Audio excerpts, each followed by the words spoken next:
Bonjour à tous. Aujourd'hui, dans le balado, nous traiterons d'un sujet qui est assez controversé de nos jours, mais qui, à une certaine époque, était considéré comme la peine normale pour un crime comme un meurtre, par exemple. Je parle bien sûr de la peine de mort. En effet, dans la plupart des pays du monde, il est illégal d'exécuter quelqu'un, malgré que certains pays où la sentence est encore appliquée. La majorité des pays sont contre cette peine qui est moralement mal vue de nos jours et à raison, car c'est plus vraiment éthiquement acceptable. Pour parler de ce sujet, il me fallait des experts dans le domaine pour faire une sorte de table ronde où on pourrait parler de différents sujets et faire peut-être un débat vers la fin. C'est pour cela que je serai accompagné aujourd'hui de Ayoub Hamda Ben Choukoun, qui est un avocat qui nous donnera son avis sur la peine de mort.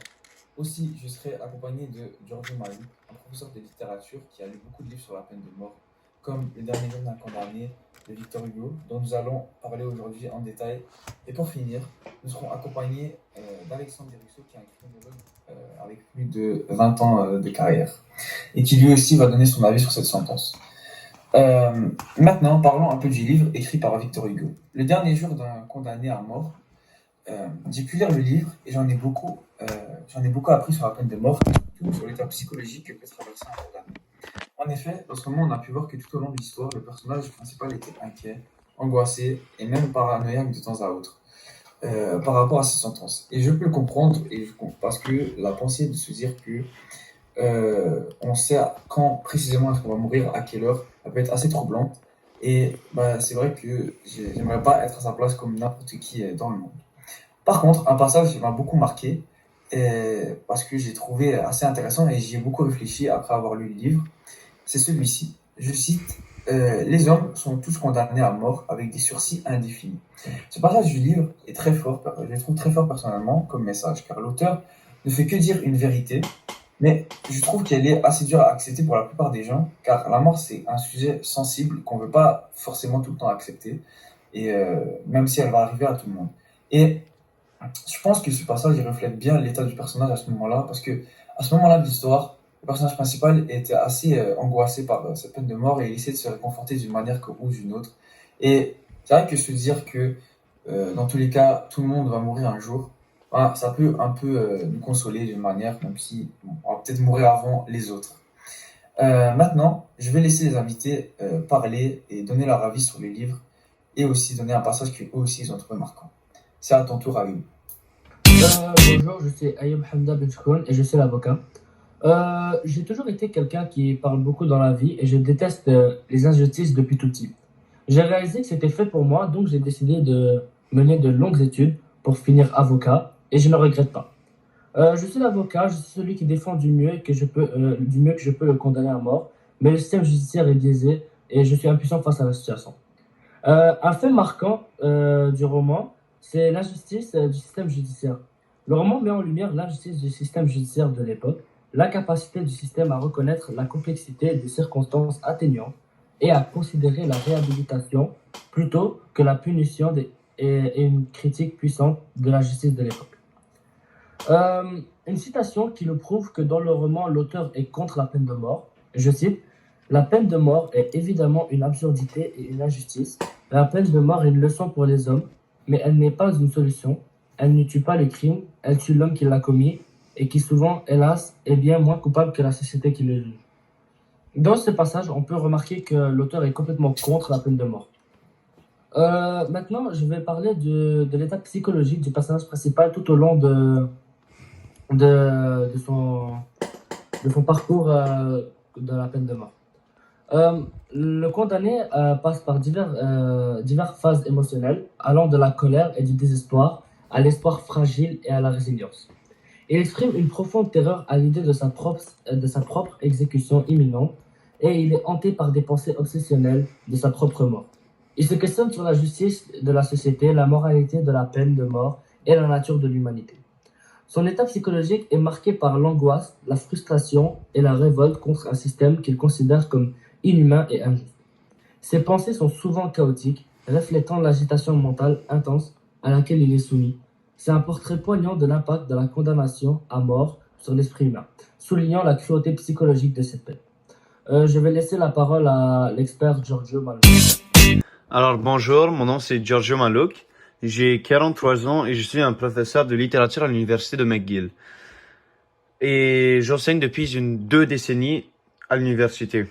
Donc, comme vous pouvez le constater, j'enseigne depuis l'âge de 23 ans à une université. C'est très prestigieux et tout cela est dû à ma mère. J'aimerais bien dire un merci à ma mère qui m'avait donné durant mon enfance plusieurs gros bouquins que les adultes trouveraient difficiles à lire. Elle m'a donné les vraies histoires derrière ceux de Disney. J'ai aussi lu tous les Harry Potter et tout ça durant mes 5 et 6 ans. Je viens de commencer d'écrire une série que je vais garder censurée encore le nom et le plot twist, comme on pourrait dire en anglais, pour le garder vers la fin de 2024, où est-ce que je vais avoir mes 26 ans. Désolé, mes 45 ans. On se croit jeune tout le temps. Donc, ce serait possible que... Ouais, c'est vrai ça. Désolé? Non, c'est vrai, j'allais dire que c'est vrai, des fois, bah, c'est comme pour le condamné à mort, des fois en plus, on peut croire être plus jeune, on dit qu'on peut pas accepter la mort comme lui. C'est vrai. Donc, ce serait possible que quelques personnes comme vous m'appelez un professionnel sur la littérature. Donc, pour mes recherches sur le débat qu'on va faire plus tard, j'ai utilisé bien sûr le livre Le dernier jour d'un condamné de Victor Hugo. Et réellement, en tant qu'un professeur très prestigieux, je pense vraiment que ce livre mérite d'être parlé d'eux. Victor Hugo a réussi à bien encadrer la détresse et la torture mentale que le personnage principal, que nous connaissions pas, que nous savions pas qu'est-ce qu'il a fait, ressent. Donc, nous pouvons pas le juger sur ce qu'il a fait. Nous recevons seulement toute sa vie depuis que on l'a jugé condamné à mort. Donc, j'ai aussi lu le livre Contre la peine de mort de Robert Badinter. Ce roman explique la même chose que le dernier roman.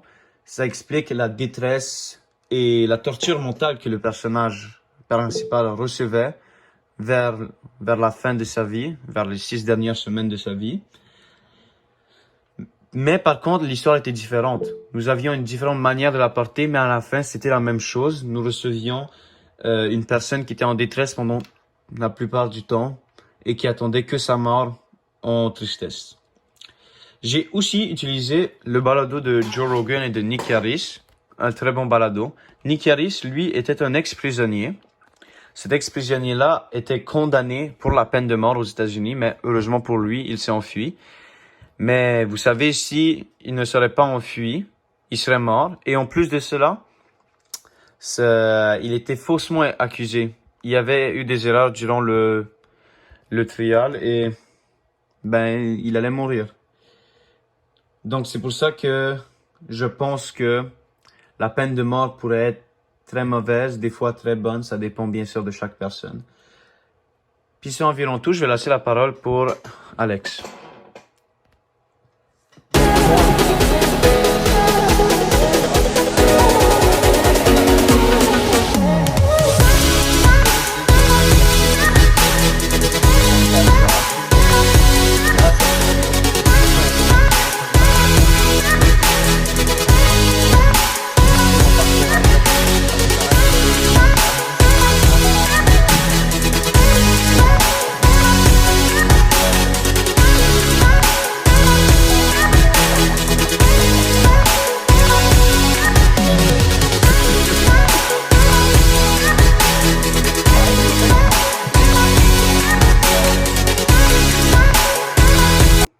Pour me présenter, je m'appelle Alexandre Desruisseaux, j'ai 41 ans et je suis criminologue pour la Gendarmerie royale du Canada.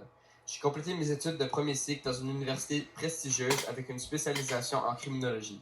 Durant cette période, j'ai développé un vif intérêt pour les facteurs sociaux et psychologiques qui contribuent au comportement criminel. J'ai poursuivi mon parcours académique en obtenant une maîtrise en justice pénale, ce qui m'a permis d'approfondir les aspects théoriques et pratiques de la criminologie. Pour mon opinion, moi, honnêtement, je suis pour la possibilité que les criminels ayant commis des crimes graves puissent être exécutés pour la raison suivante. Ils sont malades et ils n'arrêteront pas de semer la terreur. La grande majorité des crimes graves sont commis par pur ennui. Effectivement, ces criminels ont souvent eu une vie seule et très peu excitante. Donc, pour avoir cette excitation et cette poussée d'adrénaline, ils commettent l'irréparable. On peut décrire le meurtre comme une drogue pour eux.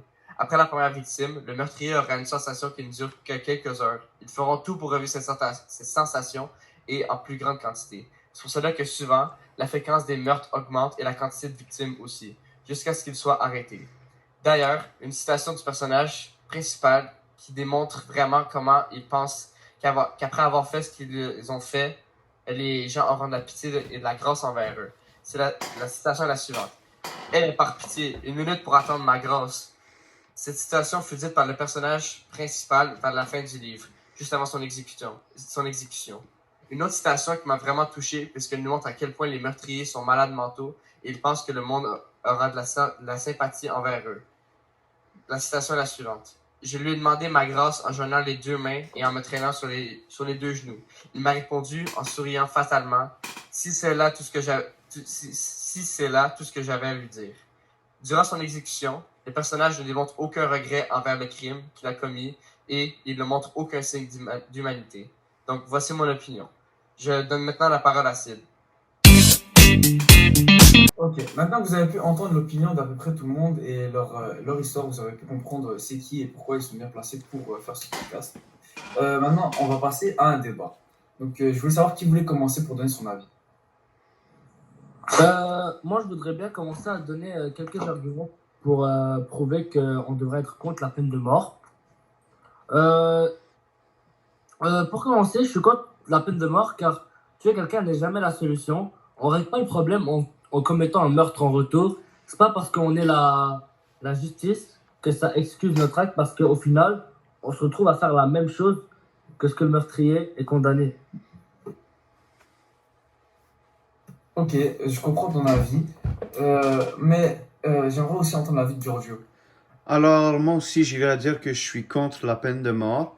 Nous avons vu durant tout le livre de Victor Hugo que le personnage était vraiment en détresse à chaque chapitre que nous avions sur les 49 gros chapitres. Il était tout le temps triste et il attendait sa mort. Et des fois, il essayait de trouver des manières.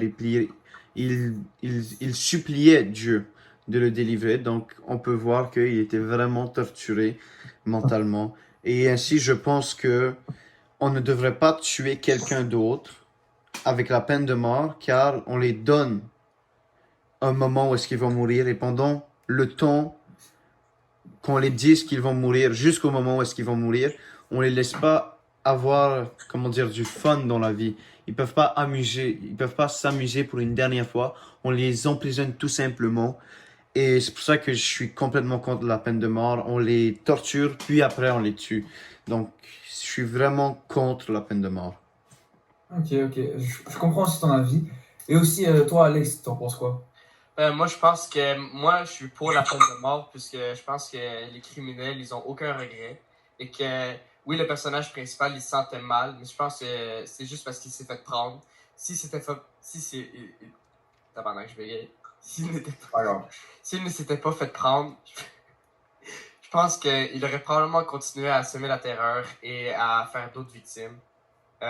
Pour cette raison, je trouve que la peine de mort, c'est quand même une bonne chose dans certaines situations et dans certains contextes.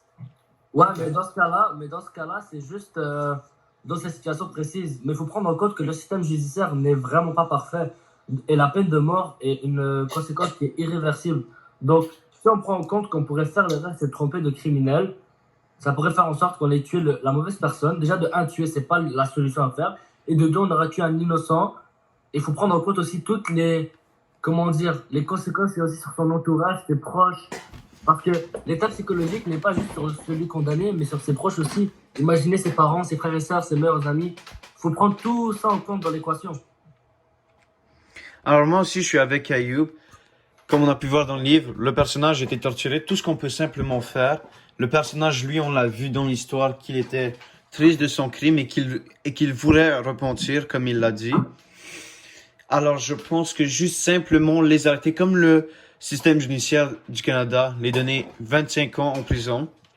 On les donne le temps de penser, d'essayer de se reprendre, pour ensuite, ils vont arrêter. Donc, pourquoi tuer une personne, les torturer, alors qu'on peut les torturer, donner une deuxième chance, ou trouver même une manière plus paisible. Ouais, mais pour moi aussi, la peine de mort ne respecte pas complètement les droits fondamentaux de l'humain. Parce que la peine de mort, c'est quand même c'est un châtiment de cruauté et c'est inhumain d'après moi. Car si on vérifie les statistiques, la peine de mort n'a pas démontré d'efficacité à dissuader la criminalité plus que d'autres peines, telles que la réclusion à la perpétuité. Ça n'a pas permis en tant que tel, baisser le taux de criminalité. Donc, je ne vois pas pourquoi on devrait continuer à effectuer cet acte de cruauté, à dire qu'il y a mille et une autres solutions qu'on pourrait faire pour essayer de peut-être que la personne se reprenne et qu'à tout moment devienne une bonne personne et regrette tous ses actes. Certes, il y a des gens qui sont malades et qui ne regrettent pas ces actes, mais ça, c'est juste une petite partie des criminels. Donc, Et, ouais. et vous, Sid, qu'en pensez-vous? Ouais, c'est ça, j'attendais mon tour pour donner mon avis sur le sujet. Et moi, je suis un peu plus, on va dire, mitigé, mais je suis un peu plus du côté d'Alexandre, c'est-à-dire que je suis pour, parce que je trouve que d'une certaine manière aussi, oui, c'est peut-être une peine qui peut être un peu, on va dire, grave et un peu rude, parce que c'est quand même quelque chose d'assez cru. On vous tue globalement, c'est une exécution, mais je trouve qu'en même temps, c'est aussi la meilleure manière de rendre la justice pour, par exemple, un meurtre, parce que un meurtre aussi, oui, la peine de mort, c'est quand même quelque chose d'atroce, parce que c'est tuer la vie de quelqu'un d'autre. Et je comprends que pour certains, personne ne peut prendre la vie de quelqu'un d'autre. Mais si on part de ce principe-là, celui qui a fait un meurtre aussi devrait mourir pour certaines raisons, parce que moi je trouve que dans les deux cas, c'est atroce ce que le criminel a fait et ce que les autorités lui ont fait. Donc je pense que c'est la meilleure manière aussi. Personnellement, je trouve que c'est vraiment une bonne manière de dissuader d'autres personnes de le faire, parce que si on montre vraiment quelque chose comme ça, une action aussi grave, je pense vraiment que la plupart des gens ne vont pas faire ce crime-là. Après, c'est juste mon avis, mais c'est sûr que dans certains crimes, je dirais dans la plupart des crimes, je pense pas que ça vaut la peine d'aller jusque-là. Mais pour les crimes très graves tels que un meurtre ou un viol ou un agressement physique, je pense que oui, c'est peut-être une bonne manière de rendre justice à la famille. Et aussi, c'est une bonne manière d'éradiquer les criminels trop dangereux qui pourraient récidiver si on leur donne juste une peine par exemple de 15-20 ans. Mais aussi une bonne manière de régler ce problème, ça pourrait être une peine de 100 ans par exemple. Mais dans ce cas-là, ça serait peut-être économiquement pas une très bonne idée, parce que c'est comme tu payes quand même pour l'eau, la nourriture, les habits qu'ils portent. Même si c'est pas beaucoup d'argent, ça reste de l'argent que tu mets sur quelqu'un qui a fait des crimes. Donc je trouve que le tuer, c'est aussi une bonne manière de passer à d'autres choses, pour pas qu'ils récidivent ces gens-là et pour pas que les autres aient la même idée de tuer des gens, même s'il y aura toujours des fous dans le monde pour le faire. Je pense que c'est une bonne manière d'arrêter ces crimes tels que le meurtre ou les viols, qui sont des crimes vraiment atroces. Et voilà, c'est mon avis. Après, je sais pas s'il y en a ici qui sont contre ou pour. Bah, Vos avis. honnêtement, j'ai quelques arguments pour contrer votre avis. Parce que, de un, vous avez dit le fait que si on tue quelqu'un en retour, ça va dissuader d'autres personnes. Mais comme j'ai dit plus tôt, en sortant des statistiques, la peine de mort n'a pas permis de dissuader ou de baisser la criminalité. Et de deux, vous parlez plutôt sous un angle de vengeance. Donc, si je comprends bien votre avis, vous dites que si quelqu'un a tué quelqu'un, il mérite de se faire tuer en retour. Mais, et après, vous dites que si on lui donne juste une peine de 20 ans, ça va pas être assez. Mais la prison est quelque chose de très très horrible et qui pourrait être limite pire que la peine de mort, parce que si on part du fait que vous voulez vous venger, pour moi, lui mettre une peine de 30 ans ou 40 ans serait beaucoup plus pire, parce que passer 40 ans de sa vie dans un endroit horrible comme ça, tu vas jamais passer une bonne nuit de sommeil, jamais bien manger, jamais bien te laver, toujours à risque de se faire frapper ou même tuer en prison. C'est des conditions de vie que personne ne voudrait avoir, et certains, dans les prisons, essaient de se suicider pour enlever ces trucs-là, enlever cet enfer-là. Du coup, la Ouais. prison, d'après moi, elle est pire que la peine de mort, mais la peine de mort, c'est juste cruel, parce que tu règles pas le problème. Tandis que si tu vas en prison, il y a l'acte de vengeance, de votre point de vue, de la personne pensera deux fois avant de refaire le même crime. Mhm. Et de deux, si elle ne veut pas revivre cette horreur, et après, on va dire, ses 40 ans de vie, qui est presque la moitié de sa vie gâchée, elle va pas vouloir elle va vouloir être libre. Du coup, je pense pas qu'elle va vouloir refaire ce crime-là. Mhm.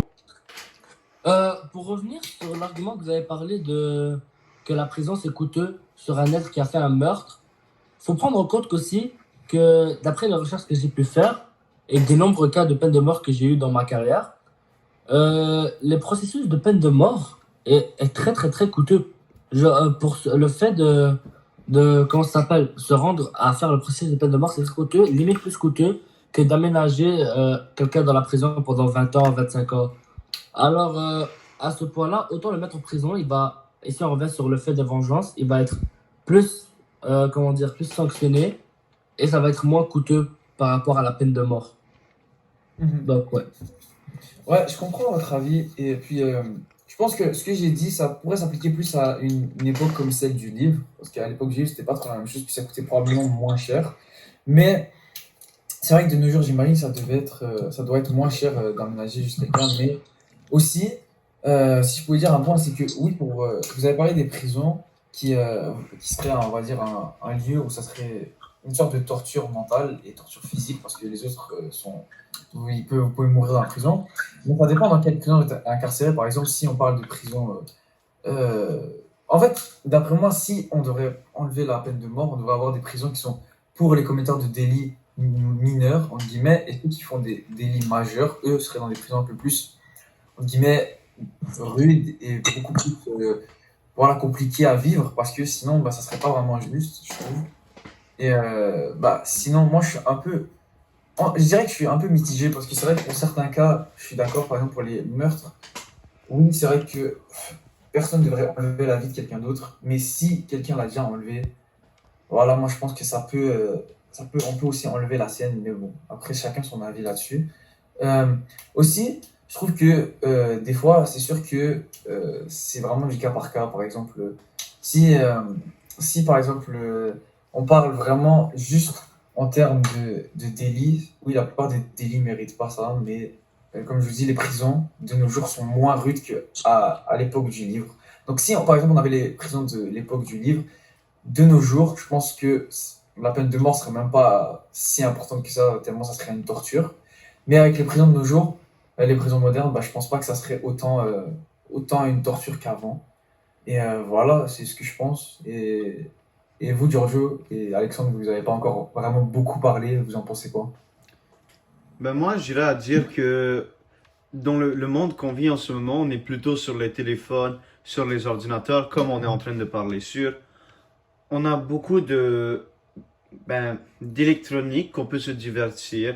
On a une vie qui est beaucoup meilleure que celle dans les 1800, beaucoup plus facile, beaucoup plus, comment dire, méritable. Pas méritable, mais on pourrait dire la vie est plus facile. Donc, lorsque on va dans les prisons de nos jours, maintenant, on n'a pas le droit de téléphone, d'ordinateur. On n'a pas le droit de sortir dehors. Des fois, on veut aller jouer dehors au foot, au sport. On peut pas faire ça. On doit tout le temps rester en place. On ne mange pas tout ce qu'on veut. Et il y a plein d'exemples qui prouvent que même si les prisons d'avant étaient, on va dire, pires que celles de maintenant, c'est juste la dégradation du niveau de vie. Comment on vit on va dire, maintenant, moi, je vis comme ça. Et ma vie est calme, je peux après être sur mon téléphone, m'amuser, corriger mes devoirs, lire des beaux livres. À la prison, je n'ai pas autant de liberté. Alors que dans le temps, c'était quand même plutôt dur. Tout ce que les hommes faisaient dans le temps, c'est travailler. Et après, ça aller en prison. Même si c'était dur, je trouve que les prisons d'aujourd'hui sont plus dures. Donc, c'est pour ça qu'on ne devrait pas allouer la peine de mort, parce que les prisons en ce moment sont une plus grande torture que celle d'avant. Et comme nous avons pu voir, le personnage principal dans le livre de Victor Hugo était vraiment en détresse en attendant sa mort. Alors, imaginez-vous une torture plus grande sans la mort. On va dire, c'est une bonne punition. Comme ça, on peut donner une chance aux personnes ayant commis le crime de changer, d'être meilleures et de s'améliorer. Quant Ok. à vous, Bah, Alex. je comprends votre avis, Giorgio. Et, bah, moi, j'aimerais entendre un peu plus Alexandre, parce qu'il n'a pas beaucoup parlé pour le moment. Donc, qu'est-ce que vous en pensez, vous, de ce qu'on vient de dire? Ben, moi, pour revenir à l'argument de Ayoub d'il y a quelques minutes, qui dit que le taux de criminalité n'est pas vraiment affecté par la peine de mort, mais je pense que la raison que c'est pas vraiment affecté, c'est parce que la peine de mort, c'était pas vraiment global. On l'utilisait rarement. Ici, on l'utilisait plus souvent. Je pense que le taux de criminalité pourrait vraiment baisser significativement. Mhm. Ok. Et, Ouais, mais tuer des gens plus souvent ne réglerait aucun problème. Genre, je vois pas en quel aspect tuer quelqu'un en retour nous aiderait à évoluer en tant que société. Comme C'est ça Ayoub. que. Ça nous permettrait d'éliminer les criminels.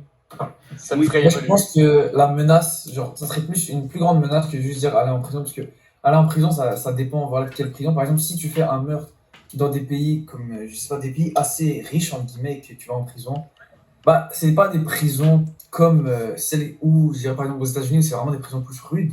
Mais si dans des pays, par exemple en Europe, vraiment riches, et qu'on te met en prison parce que tu as fait un meurtre, tu vas peut-être mieux le vivre que si tu étais aux Ouais, États-Unis. mais dans cette situation, tu transfères selon le degré du crime, tu Mhm. transfères le criminel dans la prison qui sera jugé Pour son assez niveau. vite pour lui. Ouais, je comprends. Mais c'est pour ça que je dis que des fois, c'est peut-être plus juste de faire la peine de mort parce que c'est une menace un peu plus crue et ça a montré à vraiment que non, c'est pas accepté dans la société. Mais après, c'est vrai que des fois, ça vaut pas la peine de tuer quelqu'un pour. Euh, ben, en fait, moi, je pense déjà de base que c'est dans l'éducation et que si l'éducation est mal faite, dans tous les cas, il y aura des crimes. Mais si vraiment l'éducation est mal faite et que la seule manière de régler ce problème, c'est par la menace, je pense que là, il faudrait passer à ça parce que c'est une manière d'éduquer la société si les parents et l'école n'ont pas réussi à le faire.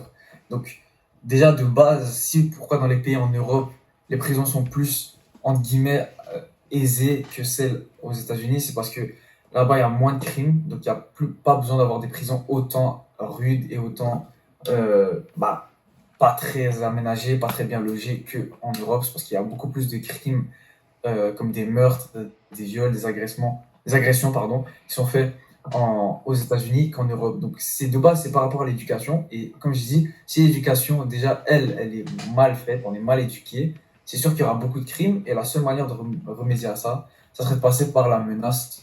Après, c'est que d'après moi, parce que sans la menace en général, il y aura toujours des gens qui seront là pour faire entre guillemets les rebelles.